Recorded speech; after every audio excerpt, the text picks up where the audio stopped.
A great question I'm asked is, after an auto accident injury, should I talk to my auto insurance adjuster?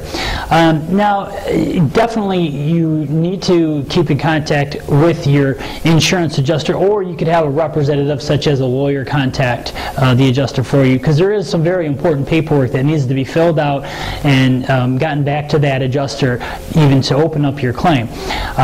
But you must be aware that many times the insurance company and insurance adjusters will try to close your case prematurely if you agree to it. So it's always good to have outside representatives like a lawyer to help you with that.